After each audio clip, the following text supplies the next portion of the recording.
How to retire on $100,000 in retirement savings. That's what we're going to talk about today, because think about this. The average saved for retirement from ages 45 to 54 is $179,000. The average save for retirement at ages 55 to 64 is $256,000. So let's look at the median, because that's a better indicator of what Americans have saved for retirement. The median save for retirement from ages 45 to 54 is $61,500. The median from age 55 to 64 is $89,700. Think about these statistics. Only 14% of Americans have $100,000 saved for retirement. 78% of Americans have less than $50,000 saved for retirement. And out of that $100,000 saved for retirement, that 14%, 9% of those are men and 5% of those are women. So how can you retire with $100,000? That's what we're going to look at. We're going to look at a couple different scenarios. We're going to look at the average expenses for someone in retirement who's single. So we're going to see, can they retire with $100,000?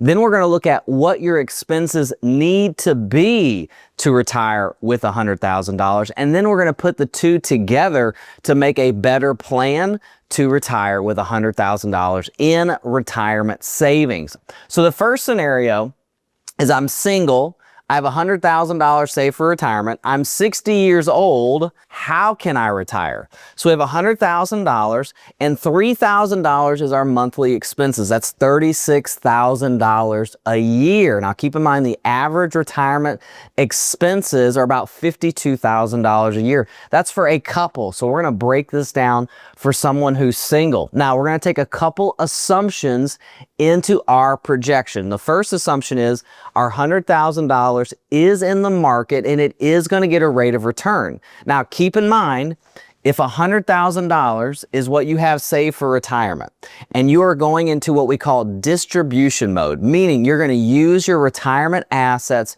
for retirement income, we're going to take a few assumptions. The first assumption is going to be that our money in the market is going to earn a rate of return of 5%.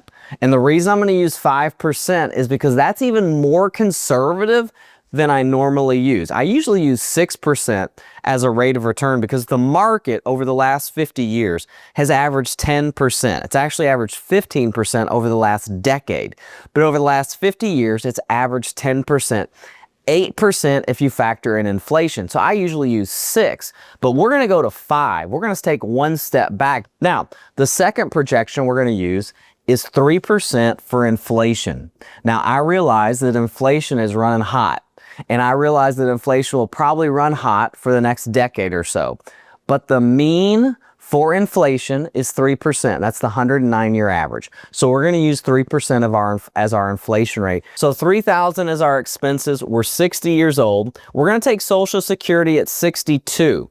And our Social Security at 62 is going to be $1,960. That's kind of the average Social Security check today. So we're going to use $1,960. That's the average at 62. Remember, if you claim Social Security at 62, you're only going to get 70% of your full retirement benefit. And that's where the majority of Americans claim Social Security based on statistics. Now, if you claim Social Security at 67, you're going to get 100% of your full retirement benefit. And if you wait till 70, if you're an overachiever, if you are a broccoli eater, maybe you are a weight lifter, then you're going to get 124% of your full retirement benefit. And that is the smallest percentage of Social Security claims in this country. So we're going to use $1,960 for Social Security. But here's the thing.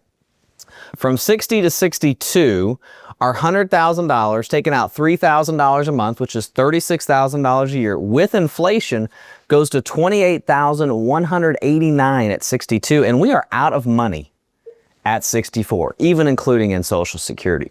So this is not a good scenario. Can I retire at 60 with $100,000 and $3,000 in expenses? No, ma'am. No, sir, you cannot. Okay, let's put in practical steps to assume How can we retire? So we're 60 years old. $100,000 is our retirement savings. We're going to use the same projections for our retirement rate of return of 5% and our retirement inflation of 3%. 5 and 3%. Again, we're going to use the same projections. Now, we have to figure out what amount of expenses can we have that's going to last till our late 80s, early 90s? What's going to give us the most extension on our retirement income? So now, based on calculations, our expenses need to be $1,900 with inflation, because that number could be higher. The $1,900 could be higher, meaning you could take more than $1,900 out of your retirement assets for retirement income, but we're factoring in inflation. And so keep in mind, inflation doesn't work on like an annual basis and, oh my gosh, prices just went up after 1 year. No, inflation happens daily. So $1,900 is going to be our expenses with inflation. So from 60 to 62, we're taking out $1,900 per month. At 62, we have $72,139 in retirement savings. So our $100,000's gone down by about $28,000 to $72,000. Now, we're kicking on Social Security at 62. That's that 1960 number. And our expenses have grown from 1900 to 2059, right? That's inflation, right? Compound interest is God's greatest gift outside of Jesus. It works on the plus side when you're contributing to your 401k, your IRA, your taxable brokerage account, but it also works on the negative side with inflation, compound interest, right? So 2059 is our new expenses. Social Security, we're turning on 70% of our full retirement benefit, $1,960, which means we got to take out right at about $100 from our retirement savings with inflation to live off of, right? Because our Social Security doesn't cover all of our expenses. 5% is our rate of return, 3% is inflation. At 72, we got $88,415. And essentially at 92, we go to zero. So this is a way, how can I retire with $100,000 at 60? You can keep your expenses really low, and that's going to put you out at 92. And you might be thinking, well, Drew, who can do that in America? Not a lot of people, but I got a lot of clients who've moved to the Philippines. They've moved to Mexico, they moved to Thailand, they moved to other countries. And so they can actually keep their expenses low and retire on less. And that might be an option for you. If you want to retire with less in your retirement savings, you might have to move overseas. Now, we have done an EKG for this client to make sure it works for them. Let's assume this person wants to stay in the States. They've got grandkids, they've got friends, whatever, they want to stay in the States. So there's things that we have to think about. One of the things we got to think about is, would we be willing to work longer? Maybe we don't retire at 60. Maybe we continue contributing to our 401k or IRA. We work a couple years longer, take Social Security at the time we retire, whether that's 62, 64, 65, whenever. Another option for someone who's burnt out. Maybe you just don't want to work anymore at your current job. You've been putting in 40, 50 hours, is to work part-time. So working longer, working part-time, living on a budget. If you retire and you haven't saved enough for retirement, you've got to really make sure you're living on a budget. You understand your spending. You understand what the inflows and the outflows are, and you live on that budget. It doesn't leave you a lot of room for emergencies like an HVAC, a new roof, a new car, but that's just what it is. And so that's why I have a lot of clients that move overseas, because the expenses are so much less if you haven't saved what the experts say you need to save for retirement. I'm not saying you can't retire with $100,000. I'm just saying it's going to take some work in order to do that. Okay? Well, hey, thank you so much for watching. God bless. Bye-bye.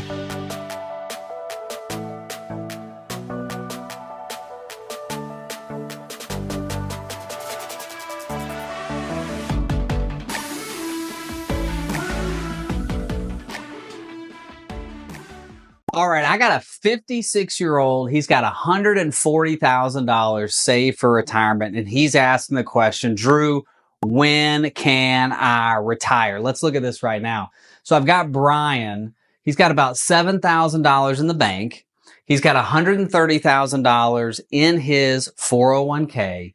and he's got $1,800 in an IRA. He's got $139,626. He just went through a divorce a few years ago, had some financial hardships, kind of spends money like water a little bit. And he said, hey, Drew, I'm ready to be disciplined. I understand that time has caught up with me and I need to save more for retirement. And he's asking the question, when can I retire? And you might be asking that same question. You might be frustrated wondering, when can I retire? Well, let's look at that for Brian, and maybe this will help you as well. All right, so here's what we got. We've got Brian. He's 56 years old, and he wants to retire at 62. Okay, he works for Aflac. He also does real estate as a realtor. Okay.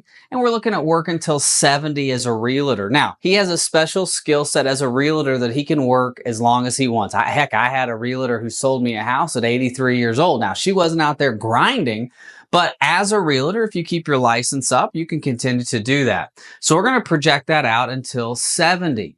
Now, from a Social Security standpoint, if he takes Social Security at 67, he's looking at $3,938 per month. If he takes Social Security at 62, he's going to get 70% of his full retirement benefit. If he claims Social Security at 67, he's going to get 100% of his full retirement benefit because he's born after the year 1960. And if he claims at 70, if he's an overachiever, a broccoli eater, he's going to get 124% of his full retirement benefit. Now, keep in mind, you can claim anytime between 62 and 70. For Brian, let's look at this. If he were to claim at 62, it'd be $2,757. That's 70%. 63, it's $2,954. 64, it's $3,150. Now, here's the thing. We're going to project out taking Social Security at 67. Now, I understand that this number, this 3938 right here, is going to change over the next few years, right? You're going to have COLAs. He's going to have earnings credits go to that. So that number is going to continue to get bigger and bigger. Now, Brian's doing a financial EKG with us. We're going through the process. We're going to update that number on an annual basis. As we do our quarterly reviews, as he's getting his annual Social Security statement, we're going to be able to go into the system, update that number so we know that it's going to be higher at 67 if he claims then.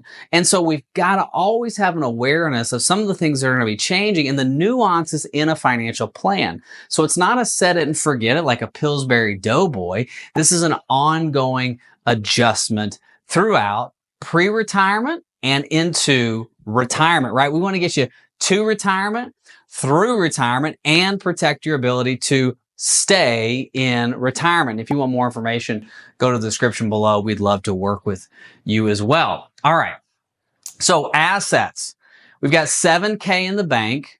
We've got $130 in the 401k, and we've got $1,873 in an IRA. Now, in his 401k, he's doing a 16% contribution.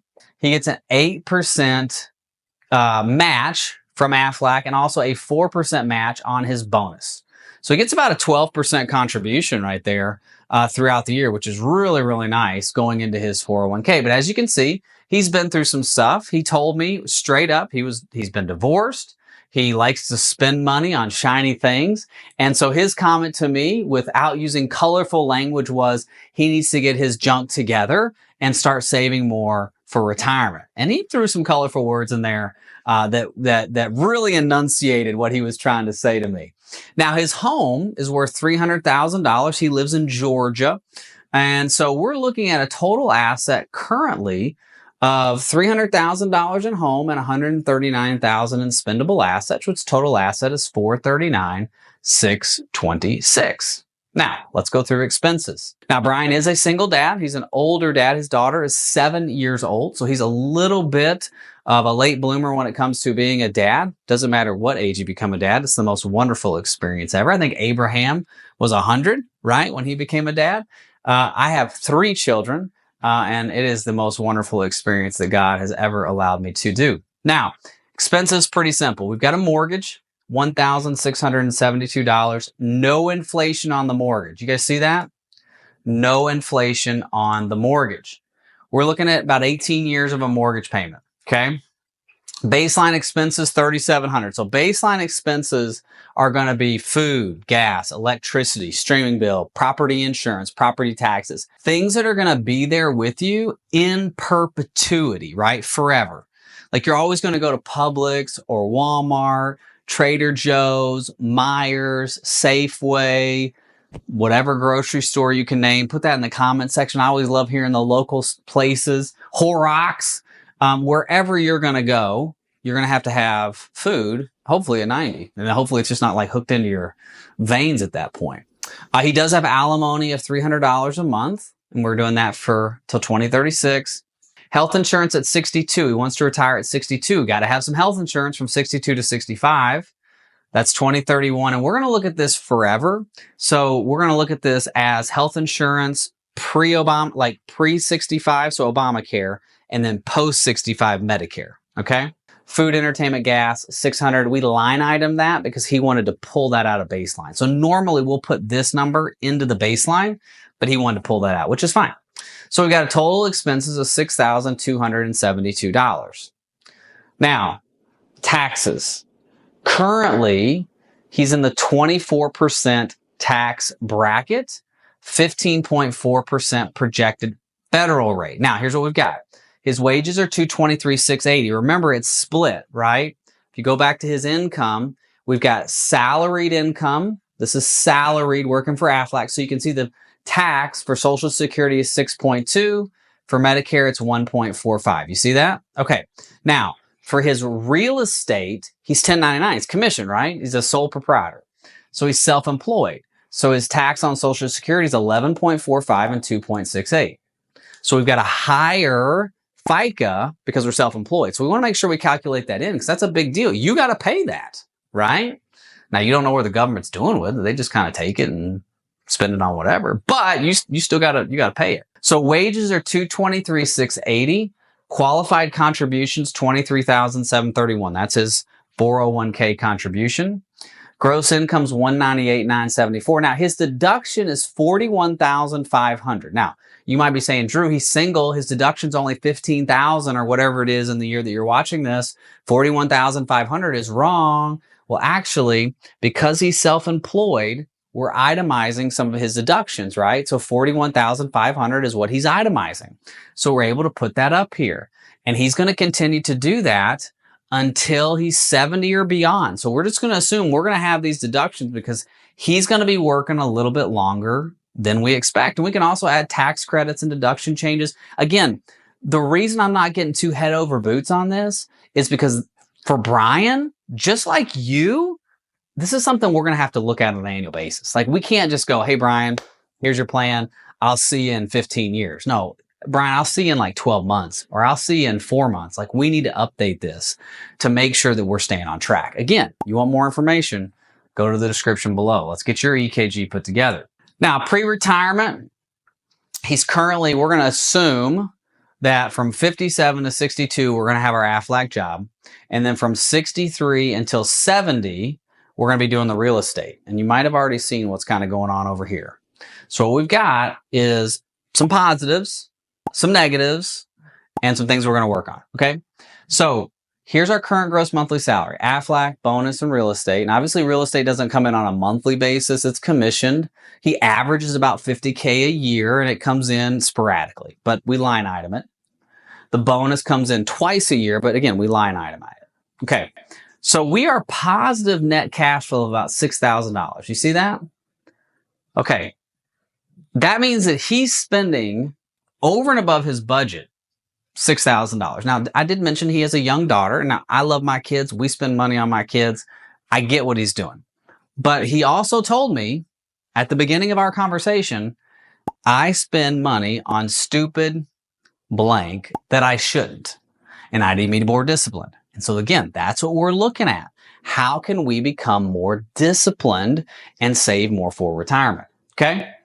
Now we go up to retirement and essentially he's out of money like 71 years old. This is not a good scenario for him if we stay within this current scenario. But thankfully, we're not going to do that because our job is to get you to retirement, through retirement, and protect your ability to stay there. Now, I don't have any pixie dust. I'm about an hour and a half from Disney World. I could go pick up some pixie dust. I've had some thrown at me in my hair at Disney. It doesn't do anything. I wish I could fly. You can fly. No, you can't fly. I'm sorry. You can't fly. I'll fly one day. I'll fly away, right? Boop, I'll be gone. But at this point, I ain't flying. So we have the current scenario. The other thought is, can we increase his contributions? So this scenario right here is what I want to look at. We've got some contributions and we've got a little bit of working longer. So let me show you what we're doing to help Brian. Let's go to the end of this real quick just to show you. So remember 71 was when we were running out of money at the last scenario. We're going to run out at 81 in this scenario. But I want to show you we're getting to where we need to go. Okay. So let's go to income. So here's Aflac. Here's the bonus. Here's real estate. Now what I want you to notice is at 62, he's going to stop working from Aflac and he's going to start doing more real estate. So we're going to say he can double his real estate because he's not going to have any Aflac work and it's all going to be focused on real estate, and he's going to do that until 70. Again, he could do it longer, but we're just going to say until 70. So we're going to say he's going to make $100K on that. Same primary Social Security benefit there. What we're going to do asset-wise is we're going to bump up our contribution. So we took it from 16% to 21. So we're bumping this up. We're going to try to get as close to the max contribution that we can. The other thing we're going to do is we're going to start contributing to an IRA. Now his income is a little high for IRA contributions as a single person. So what I told Brian is I want you to go talk to your CPA about doing a SEP IRA, an SEP IRA that you can do as a self-employed person, because he would be allowed to put in money based on his earned income from his 1099, the $50,000 that he's earning in real estate. He's going to have that conversation. He's going to come back to me, and then we're going to put those numbers in. Because I think we can put in about $12,000 based on his income, his real estate income, into a SEP IRA. He has that option because he is self-employed in real estate. Now, he doesn't have that option if he's just Aflac. In that case, we would have to be thinking about putting money into what we call a freedom fund, a non-qualified brokerage account. Okay? So in this point, we're going to put about $8,000. We're just going to section off about $8,000 to go into a SEP IRA. Okay? Now, we're going to increase our contributions. We're going to work till 62 on Aflac, and then we're going to bump up our real estate. Our expenses are going to stay the same. What does that do? That gets us to 81. All right, we are on the right track. We're moving in the direction that we want to go. Sometimes it's not about getting the plan perfectly set at 56. Sometimes it's about getting moving in the right direction, right? Sometimes you just got to go to the gym and you just got to lift the 10s. And you go, okay, I got the 10s. And you get that habit going, right? Brian was asking me, Drew, should I pay off my home or should I keep saving more for retirement? Because I don't really want to pay off my home because I feel like I got to save more for retirement. We start looking at all these things. I said, listen, let's just get into the habit of saving more. And then we'll start getting into the nitty gritty of paying off the home and doing things like that. All right, let's go to the last scenario for Brian. Okay. Last scenario, last but not least, working until 65. I know you don't like it when I do this, when I tell somebody to work a little bit longer. But again, I can't see the future. Only God knows the future, right? And I don't know the future. And so for Brian, I've got to have some kind of assumptions to work on to make his money last longer than 81. Now, he could die at 63. I know a lot of you like to leave comments. People don't live past 62. Well, the average male lives to about 77 and a half or 82, depending on what data point you look at. I just got off the phone with a new client. He's had prostate cancer and open heart surgery, and he's 54. So his viewpoints on life are a lot different, right? He's like, I got to retire. I've got to enjoy life. And I get that. Our life is short, right? The Bible says we are all grass. But I don't know the future. Okay. So in this case, we're going to work until 65. Okay.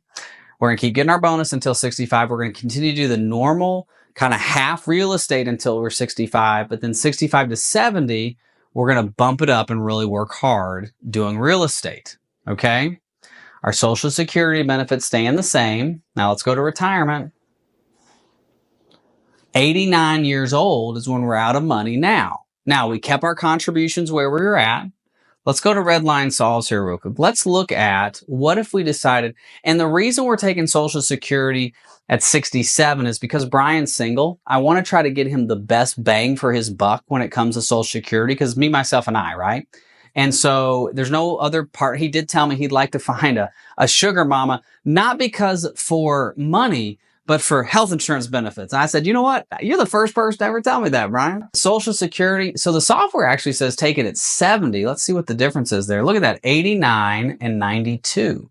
So that would be a conversation we would have. We would say, hey, Brian, let's look at this. Let's save and add this to the scenario. So Brian, what if we took Social Security at 70? Look, it only drains his assets. He's still got $1 million there. And we're out at 92. And again, there's a lot going on in this scenario. I'm only running the rate of return at 4% for his money. If he gets 6, 7, 8, it's going to be even better. So I know a lot of you get frustrated. You look at your 401k balance, it says 130,753. Let me tell you this. It ain't over until the fat lady sings, right? Isn't that what they say? That ain't over yet. I want you to keep pushing on. I want you to keep contributing. I want you to look at your accounts and say, I can do this, right? We can do all things through Christ who gives us strength. You can save more. You can contribute. You can do the things that you need to do to get to retirement. And we want to be here to support you in that. So thank you so much for watching. God bless. Bye-bye.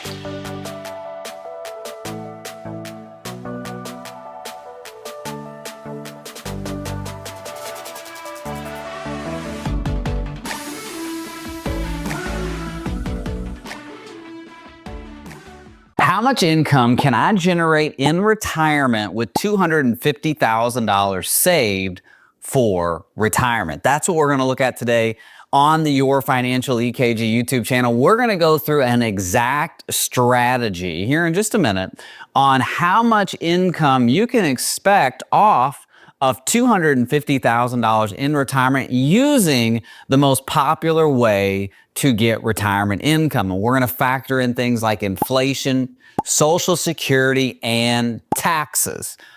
All right, let's look at 5 of the most popular ways to receive income in retirement. Now, the first way is dividends. Now, dividends are when you receive income from a stock, a mutual fund, or an ETF. So that means you own a stock. Maybe you own JP Morgan, or you own Bank of America, or you own Meta, or you own Apple, or you own Johnson & Johnson or GE, and they pay you a dividend, 2, 3, 4, 5, 6, 7%. That is earning and receiving dividends. So if you have $250,000 and you have a dividend of 4%, that means you're going to receive $10,000 annually in dividends. Now, keep in mind, your dividend is based on the amount of shares that you own, not the price of the stock. So if you own 200 shares of a stock at $20 and they pay a 4% dividend, you're going to get 4%. If the stock goes down, your dividend percentage actually increases because the value of the stock has gone down, but you still receive the same amount of money based on the shares that you own. And if you're not receiving the dividends and using those as income, you might have that set up on DRIP, which is called Dividend Reinvestment Plan, meaning that when a dividend is paid, it buys you more stock. Hence, you get more shares of a stock, which means you get more money in dividends. So if you're receiving income in retirement, dividends, probably the most popular, is the first way that you can receive retirement income. Now, when you're thinking about dividends as well, you also want to think about taxes. If it's coming out of an IRA, a 401k, that's considered ordinary income.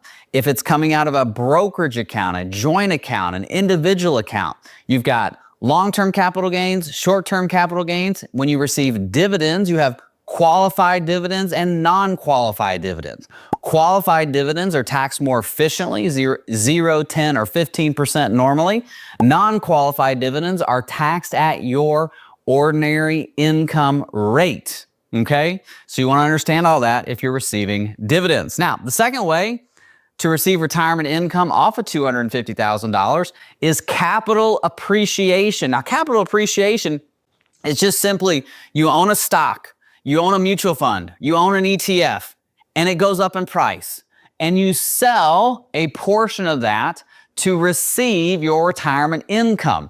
And normally, you're not looking at these strategies as, I'm only going to use this strategy. Normally, you have to have a comprehensive strategy, which is what we're going to look at here in just a minute in a detailed strategy on how to receive retirement income. But capital appreciation means I'm owning this mutual fund, I'm owning this ETF, I own this stock, I believe it's going to go up in value. When it does, or as I have things that go up in value, I sell those and I live off of them. Now, the problem with that is what we call sequence of return risk. Sequence of return risk is the risk that you step into retirement and the market falls the first few years of your retirement, or any time in your retirement, the market goes down in consecutive years. Think 2000 to 2003, 2007 to 2009. So as the market's going down, you're pulling money out of a losing investment. It's like a hamster on a wheel. You're not getting anywhere. You're actually going backwards. And so that's why there's risk involved in trying to say, I'm only going to use this strategy for retirement income in retirement. And that's why we do a financial EKG for our clients, a comprehensive, detailed financial plan, because we want to say, hey, listen, if the market does go down 20% the first year of your retirement, the second year, the 10th year, what is that going to do to your retirement investments? How long is your retirement income going to last? Do you have a blueprint for that? And if you want to get together with us, all the details are below. We want to get you to retirement, through retirement, and protect your ability to stay in retirement. Now, the third way that you can receive retirement income, one of the most popular, is rental income, meaning you own a rental property and that you have renters in there and they pay you rental income. Now, a good rule of thumb is you want to earn about 6 to 8% on your rental income, meaning the rental income that you recognize after taxes, after the mortgage is paid, after the expenses, after paying for a new AC or a roof or whatever, you want to recognize about 6 to 8% of that rental income divided into that property value. So rental income is another way that you can receive it. Now, there's pros and cons to both. Pro is real estate is a physical investment. It's something that you have, you can own, you can get in there and dig the dirt. Some of the cons are if you want to be a landlord in retirement, rental income's not always guaranteed. Think 2020 when the pandemic happened and the government said, hey, you can live there for free. You don't have to pay your rental income. I'm not saying that's going to happen again, but it did happen within our lifetime. And so rental income is something you really want to make sure that you understand completely, but it is a way to receive income in retirement. Now, the fourth way is an annuity income or a pension. An annuity or a pension is when you give a certain amount of money to an insurance company and they pay you an income for life. For example, $100,000 given to an insurance company right now at 65 would pay about $8,000 a year forever to you. Okay, that's an annuity income. Now, is that the only kind of income that you want in retirement? No. Do you want to have all your money in annuities? No. Are annuities right for you? I don't know. I'm not here to sell you an annuity. We're just talking about retirement income sources, and an annuity or a pension is a form of retirement income that we use in our practice and that others use. Doesn't fit everybody's needs, fits some, doesn't fit others, but it's something we need to talk about. The last strategy is the most risky strategy when it comes to receiving retirement income in retirement. And I don't recommend this strategy unless you are well versed in the stock market. You are an advanced trader in the stock market, and that is using options, using an option strategy. So when you're using options, you have calls and puts. You can buy calls and puts. You can sell calls and puts. You have various strategies like butterfly strategies or call put strategies. And as you look at this, you can receive premiums for selling your calls and puts, meaning someone pays you, they buy your calls and puts. And when you do that, you receive a form of income called a premium. It's kind of like what JEPI does, JEPI, the ETF does internally. That's why JEPI can pay a dividend so high, because it's using an options strategy to pay that out. Now, that is very risky.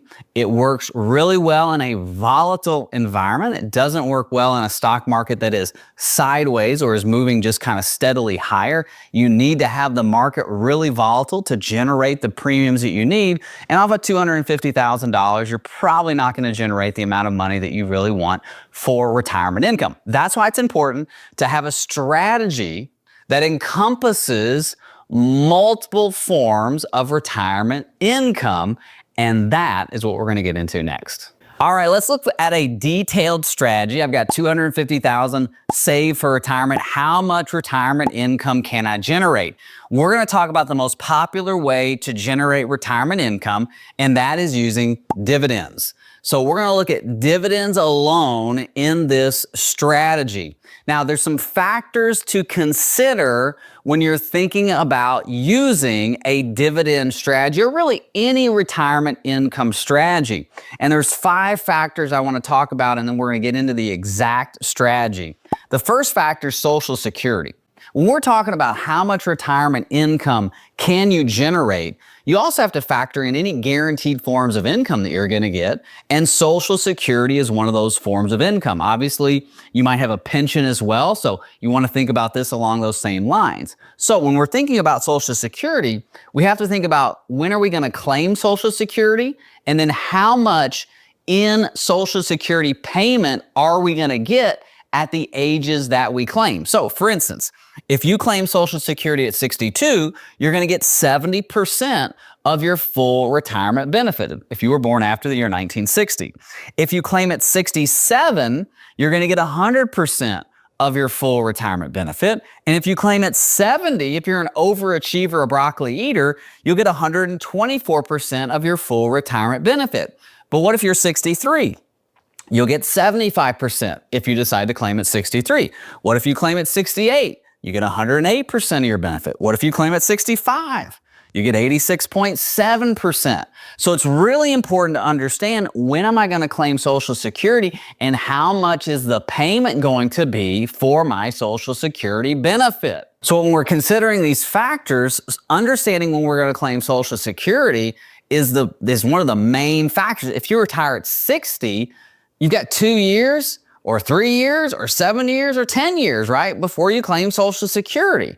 And so we want to understand that. So in this scenario, we're going to claim Social Security at 67. The couple is 64. We've got Gary and Mary. At 67, Gary's Social Security would be $2,100 and Mary's would be $1,800. That's their full retirement benefit. So we're going to claim at 67. So from 64 to 67, we're not going to have a Social Security benefit. Now, the second thing you want to think about is, what are my expenses going to be in retirement? For them, their expenses are $30,000 a year. So you got to understand what your expenses are going to be. Because keep in mind, in a dividend strategy, and we're going to look at that here in a second on the board, if the dividends don't cover your expenses, you're going to have to sell some of your stock, your dividend paying stock, to make up the retirement income, depending on when you claim Social Security and what that amount might be. And when you sell the dividend paying stock, you reduce the amount of shares that you own, which means you reduce the dividend income that you receive. So you want to understand, what are my expenses? So in this case, our expenses are $30,000 a year. We also need to understand, are we single or married? How are we filing our taxes? Right? That's number 4. Single versus married. Are we single? Are we joint filing? Are we going to have 2 Social Securities? Are we going to have 1 Social Security? Is there going to be a spousal benefit? Like, what's going on? So we want to understand, are we single and married? In this scenario, it's married. So we have 2 Social Securities. We're married, filing jointly on taxes. So we have a bigger standard deduction. And our expenses are theoretically higher because we're married. So let's look at this. 64, $250,000 saved for retirement. Now, our dividend on a monthly basis is going to be $833. That's 4% of $250,000. Now, I realize you can maybe get 5, 6, 7. I just want to go with 4. That's a really easy number. And the farther down you go on the dividend scale, 6, 7, 8, 9, the riskier it becomes. Now, I'm not saying it won't work. I'm just saying you add a little extra risk in. And that's something when we're calculating in a financial EKG and an investment analysis for a client, I'll show them, hey, if we go down the scale 5, 6, 7%, this is the amount of dividends we can get. This is the retirement income we can receive. But this is the risk that it adds to the portfolio. So we're able to see that in real time. We're not able to go, we're not going to go, well, hey, it's going to add a little bit more risk. No, we're able to say, okay, your risk factor right now is a 55, let's say out of 100. But if we go down the scale for some extra dividend, 7, 8, 9, now it takes our risk factor from 55 to 70. And if we put that risk factor into Monte Carlo, and then we look at sequence of return risk, what does that do to our overall retirement income and our retirement savings? Which is why we have the financial plan, the EKG. Again, if you want to get together with us, it's in the details below. So that's why I'm going to use 4%. Now, their expenses are $2,500 a month, so $30,000 a year. Okay. Now, the average expenses for a married couple in retirement is about $55,000 a year. But what I've learned from doing this channel and reading your comments, so please keep commenting, keep smashing the like button, keep subscribing, is that your expenses are actually much less than what the averages say. And maybe that's just the people that follow our channel or whatever, but we're going to use that for this example. So that means we need $1,667 from somewhere, okay? Now, $250,000 saved for retirement is all they got, right? We've got a house, obviously. We've done a full EKG for this couple, so this is just kind of a snapshot on the board. But we have a house, but there's no rental income, there's no part-time job, there's no, pensions. So this $1,667 for the next 3 years, from 64 to 67, is gonna have to come out of this $250,000. So we're going to have to sell some shares of our dividend-paying stock. Now, we're going to get dividends, but over this 3-year period, this number is going to go down because we're going to have to sell some shares of the stock in order to recognize the expenses that we need. So what you'll see is later on in their plan, we have less dividend income, but it's actually better for them because we understood when we're going to claim Social Security and we understood our expenses. So 64 to 67, our $250,000 goes to $194,154. Okay, that's where we go. Now, I want to put one caveat in this. The 4% dividend rate is on the $250,000, so that's what it's paying. If we can get 1, 2, 3, 4% rate of return on the money, meaning in the market, then this is going to last a lot. This is going to look really, really good. I'm trying to strip this out just so you can understand how dividends alone work. And that's why we want to go through the full EKG, because we want to add in market assumptions, more detailed, to get a better outlook on all this. Okay? So again, this is just base case. We go from the board to the software. And that's when you're working with me and we're going through this in a detailed analysis. So we're at 194, 154 at 67 based on the 4% dividends. Now, here's what I want you to notice. See how the dividends went down to 579? Why did it happen? We had to sell some shares of stock. So we sold those shares of stock, but we also took Social Security. Okay, $3,900. That's this right here, right? 3900, $3,900 at 67. So we delayed until 67. Now, we could have taken it at 64, and if we'd have done that, we'd have gotten 80%, right? If we take it 64, we'd have got 80% of that value there. Does that make sense? I don't know. That's what we do in the software. Again, we're just kind of high level on this right now. So $3,900 is Social Security, which means our expenses are $2,786, right? With inflation, we're looking at a 3% inflation rate on this money, on the expenses. So they've gone from 25 to 27, which means, look, we have a positive cash flow. It's a positive cash flow of $1,711. You see that? Social Security plus the dividend minus the expenses is plus 1711. So even though our dividend's gone down, we've claimed Social Security at the right time. And look at our money from 67 to 77, 346,509. And that's with a rate of return of 0 on the money outside of dividends. So all we're looking at this point is dividends. We're not even looking at rates of return on the money. That's why I wanted you to see this stripped down, how powerful it is to understand when am I going to claim Social Security? What are my expenses? Single versus married, taxes and market loss. Understanding those factors is critical when you're thinking about claiming retirement income. You want to have a plan, right? We want to have a plan because Proverbs tells us this. Proverbs 24 says, do your planning before you build your house. So if the wisest man in the world tells us to do our planning before we build a house, we should probably do that before we go into retirement as well. All right. So I hope this has helped. Now let's go to a single scenario. All right, how much will $250,000 generate for me in retirement if I am single? Now, does it matter if you're single or married versus how much it can generate? No, but there are some things that are different if you're single. What is that? Well, your expenses are all on you.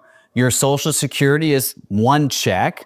And basically, your retirement is me, myself, and I, right? Like the old movie with Jim Carrey. That's a pretty bad movie, kind of like Cable Guy, but it's whatever. So here we go. We got Gary. He's 64. Now, his Social Security at 64 would be $1,680 a month. We're looking at 4% dividends off of this $250,000. Now, keep in mind, he's retiring at 64. So he's going to get 80% of his Social Security full retirement benefit. Now, if he were to wait until 66, it would be 93.3. If he took it at 67, it would be 100. At 70, it would be 124%. But based on his expenses, which we're going to show you, which is $2,500 a month. So based on his expenses and based on just the timing of his retirement and not wanting to work, a part-time job or anything like that, it makes the most sense for him to claim Social Security at 64. So let's look at this. So we've got $250,000 saved for retirement. We've got dividends of $833 per month. We have expenses of $2,500 a month, and we're taking Social Security of $1,680 per month, which means we need $5 a month more out of our investments. But that doesn't sound like a whole lot. But we're going to put inflation of 3% on this money here, this $2,500 in expenses. And we're only going to consider the 4% dividend yield on this $250,000. We are not going to put any kind of rate of return on the stock itself. For example, if you owned General Mills or Kimberly-Clark or AT&T, and it was paying you a dividend, and the stock share price went from $10 to $12, that's market appreciation, as well as you got the dividends from the shares. But I want to break this down to the the lowest level and just say we're only going to get the dividends. And then I'm going to show you what would happen if we put a rate of return on it. So with inflation, and obviously Social Security gets a COLA as well, so we're going to have a COLA on Social Security as well. We're going to have to take out $5 a month, but that's going to grow over a 10-year period. From 64 to 74, our $250,000 goes to $126,004. Okay, now keep in mind on this as well, we have taxes on this money. So the dividend's coming out and it's being taxed as ordinary income, okay? Because most of this money's in his 401k.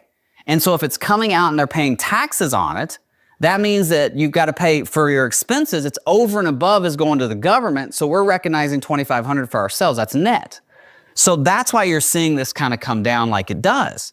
That's one of the factors you have to be thinking about. Taxes. Now at 74, we've got $126,004. Now our dividend's gone down to $374 a month. You see that from $833 to $374. Why is that? Well, in order to get the income that we need to live, we've had to sell some shares of stock, which means we get less dividend. And because we get less dividend, the money goes down that we receive on a monthly basis, which means we got to pull more money out of this $126,004 from capital appreciation. Remember, we're looking at that at 0 right now. Now, expenses have gone from 2,500 to 3,511 or 3,581.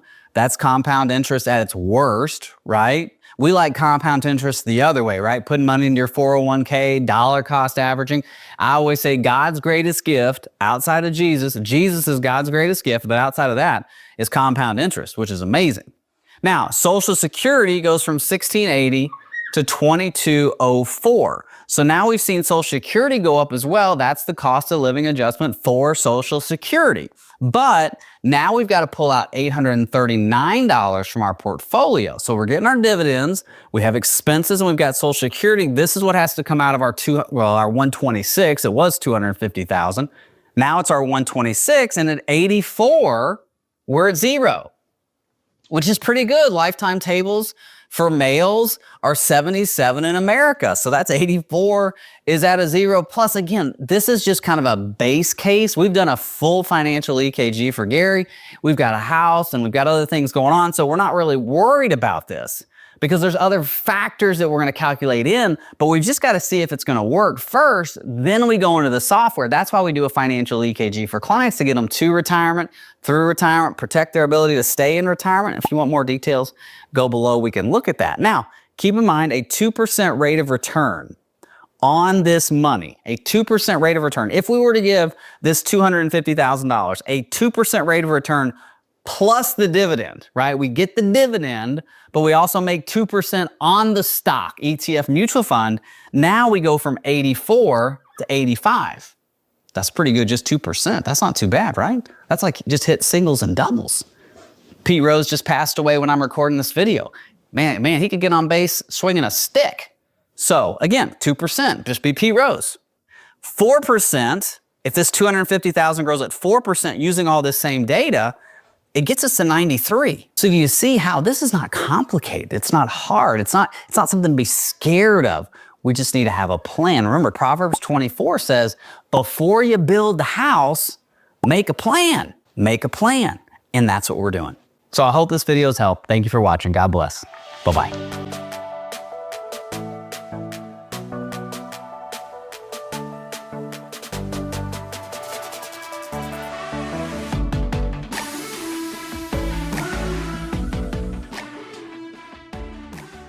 Retire with $100,000? Here's how you can do it. That's what we're going to talk about today on the Your Financial EKG YouTube channel. And why am I talking about retiring with $100,000 saved for retirement or less? Well, 65% of Americans have $100,000 or less saved for retirement. All right, so let's talk about 3 ways that you can retire with $100,000 or less, and then we're gonna get into the exact scenarios on the board. Number 1, you can work longer. The average retirement age today in America is 64 years old. So if you've got $100,000 or less, you probably need to work a little bit longer to, number 2, maximize your Social Security. Why do you want to maximize your Social Security? Well, if you take Social Security at 62, you get 70% of your full retirement benefit. If you wait until 67, you get 100% of your full retirement benefit. And if you claim at 70, if you're an overachiever, a broccoli and asparagus eater, you get 124% of your full retirement benefit. Now, I'm not telling you that claiming at 70 makes you better than claiming at 62. You have to claim Social Security when it's best for you and your specific and family needs. But if you're wanting to retire with $100,000 or less, it's really important to maximize your Social Security. Maximize. What do I mean by that? Claiming Social Security, making sure that your Social Security income is going to cover the majority of your expenses. And the way to do that is delay claiming. Now, number 3 is think about going overseas. Cut your expenses. If you're wanting to retire with $100,000 or less and the average expenses for a single person is $3,400 and it's $5,500 for a married couple, you have got to cut your expenses if you're thinking about retiring with $100,000 or less, which is why we've talked about possibly going overseas, okay? So let's get into the data right now. Let's go through the scenarios. how can I retire with $100,000 or less? Can I retire at 64 with $100,000 saved for retirement? We're going to look at two distinct scenarios. We're going to look for a married couple, and we're going to look at a single couple, and we're going to look at some solutions, and we're going to do this in the software. And the reason I want to do it in the software is because this is going to give us a more granular look, a more exact look at this retirement planning. All right? So you ready to do this? Let's go. So we've got Steve and Shirley Justice, and they are retired. Now, Steve is a janitor and Shirley works in administration.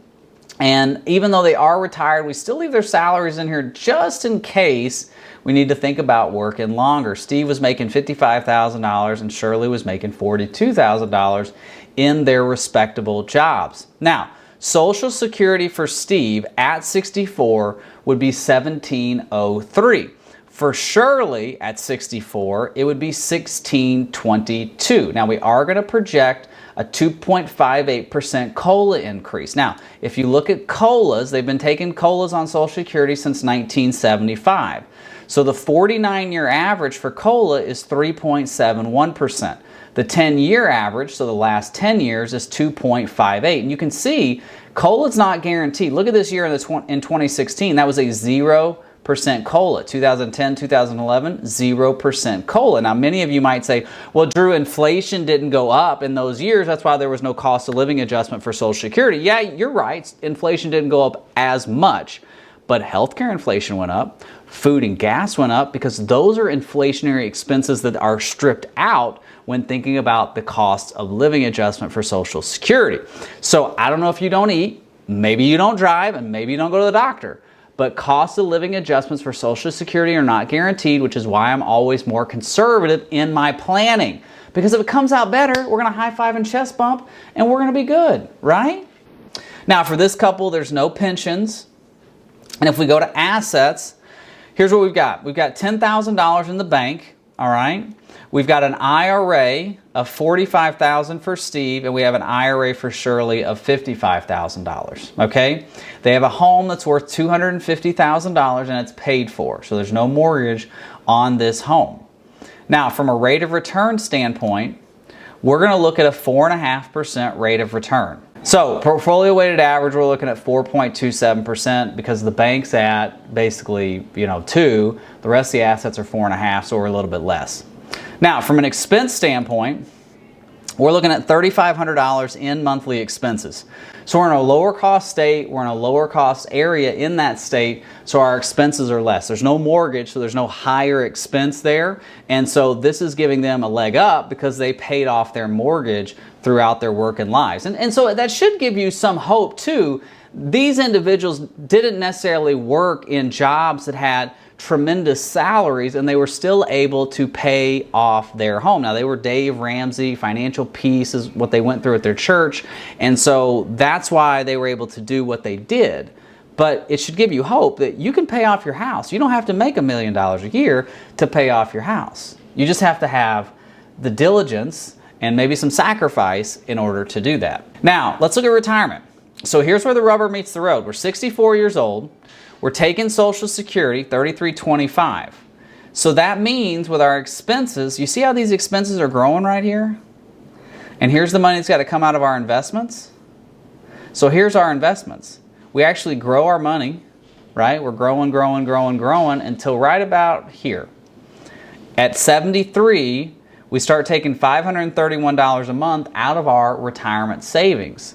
And so our expenses, our net monthly expenses are $47.13. Our net monthly income is $41.82. That's Social Security.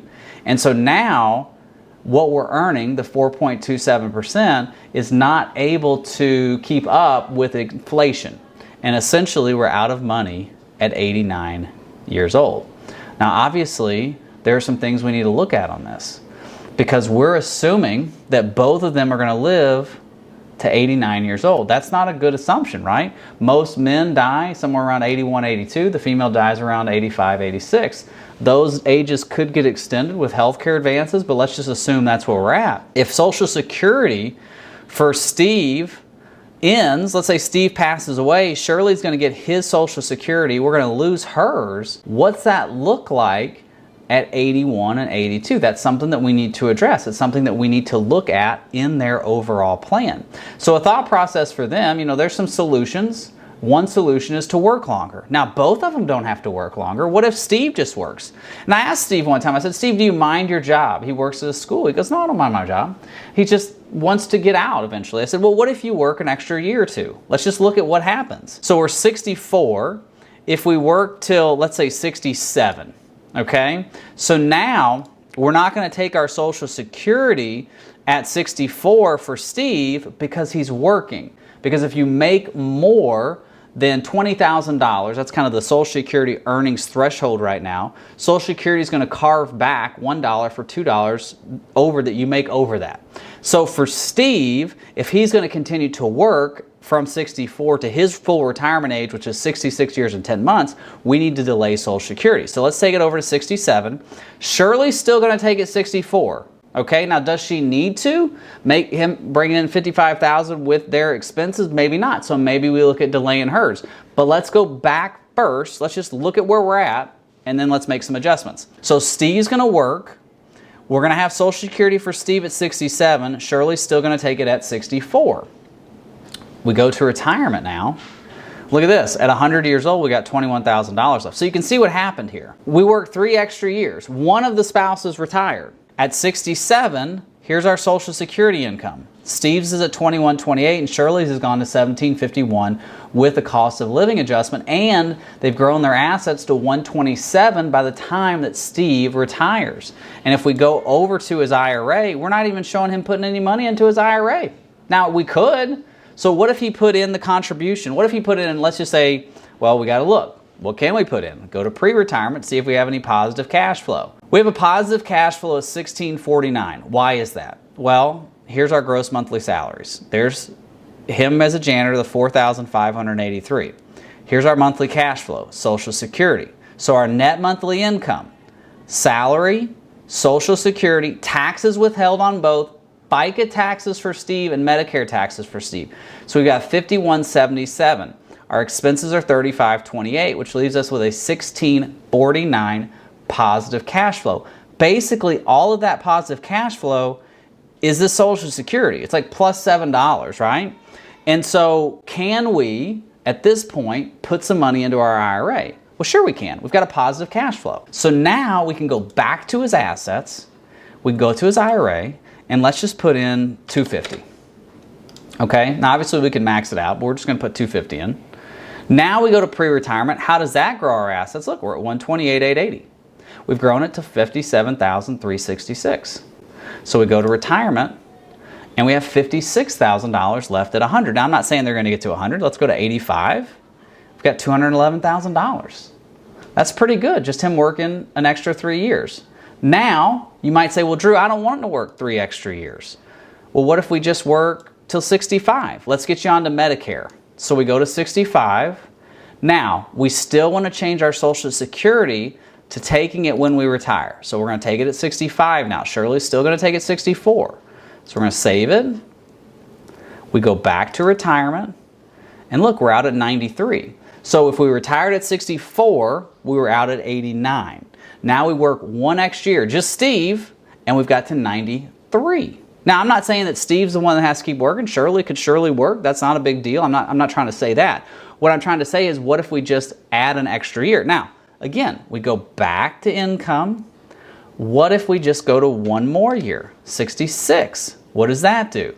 We come back down here. We change his Social Security, taking it, let's go 66 and 10 months. That's his full retirement age. We save both. Now we look at it. Boom, we're out at 100. Drop the mic. We did it. We're out at 100 years old. Now, obviously, there's some things we've got to look at. Now, they're out at 100.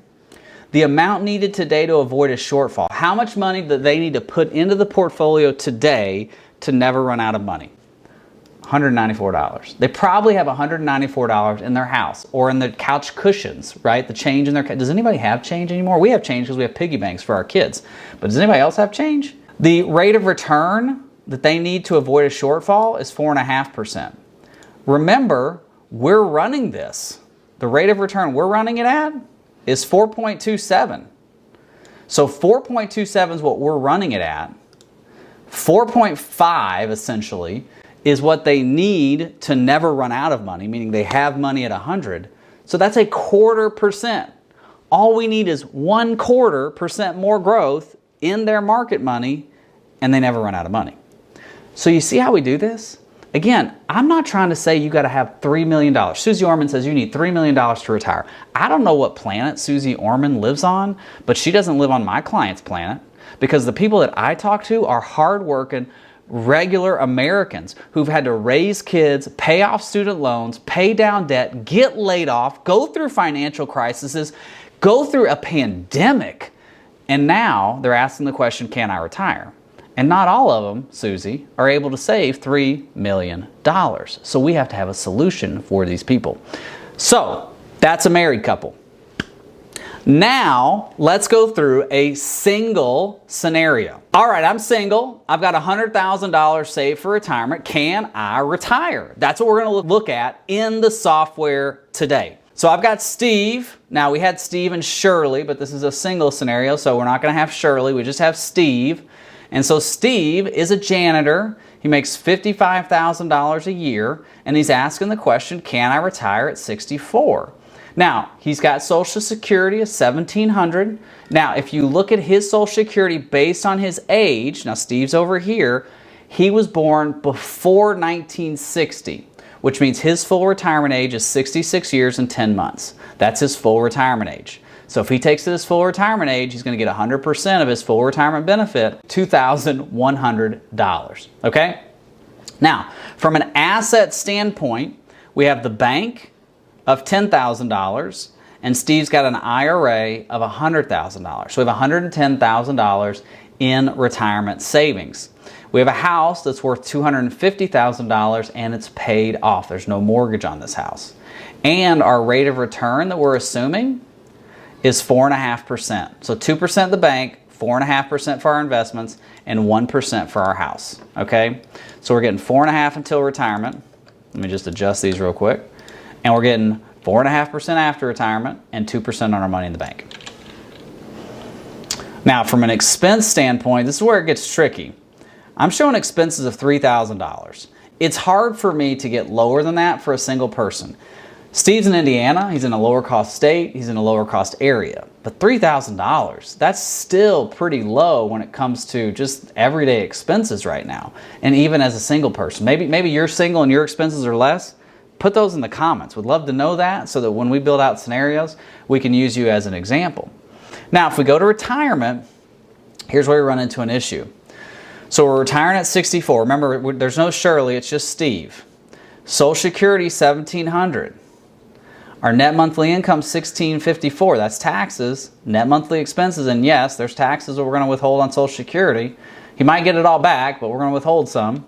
Net monthly cash flow is $1,370. Meaning we need $1,370 out of our retirement assets for income. We got $110,000. We're at zero at 71. And here's the hard part. The rate of return that we need to avoid a shortfall is 18.79%. You can't get 18.79% anywhere. That can't guarantee that. The amount needed to avoid a shortfall, $435,000. That's a lot of money that has to be injected into the portfolio. So what do we do? What do we do for Steve? Well, the main solution for Steve is going to be we got to work a little bit longer. And I know you don't like to hear that. And people want me to take pixie dust and put it on this plan and find a solution. But we can't do that. Sometimes we have to give you the truth. The truth will set you free, right? And so in order for us to have the truth is Steve has to work a little longer. So we're going to show him working. Let's go to 67. And let's adjust Social Security to 67. We're going to save Steve here. So Steve, taking Social Security at 67, he's going to work till 67. We're going to go to assets now. We're going to start putting $500 a month into our IRA. That's what we were doing beforehand, but we're going to continue to do that now. We go to retirement, and that only gets us 4 years. Only gets us to 75 years old. So now we got to go back. What if we go to 70? Now we're going to get 124% of our Social Security benefit. Keep in mind, Steve was born before 1960, So his full retirement age is a little less, or is 66 and 10 months. Now, if you were born after the year 1960, your full retirement age is 67. That means you get 100% of your full retirement benefit. If you claim at 62, you get 70% of your full retirement benefit. And if you claim at 70, you get 124%. Now, you can claim at any time between 62 and 70, and you need to claim at a time that makes sense for you. Let's go to retirement now. And essentially, we're out at 81. So now we've got to have some other solutions, right? Well, here are the solutions. At some point, we need to drop these expenses. So can we cut these expenses? What if we cut $200 out? And I'm not saying we do that. I'm just saying that something's got to happen, right? Some sacrifice has to happen for Steve to be able to retire. If we cut expenses to $2,800, that actually gets us 3 years. Now we look at it and maybe we start thinking about this house. Maybe we start thinking about doing a home equity conversion mortgage. Maybe we start doing a reverse mortgage to pull some cash out of this house, because most men die at 84 to 86 years old.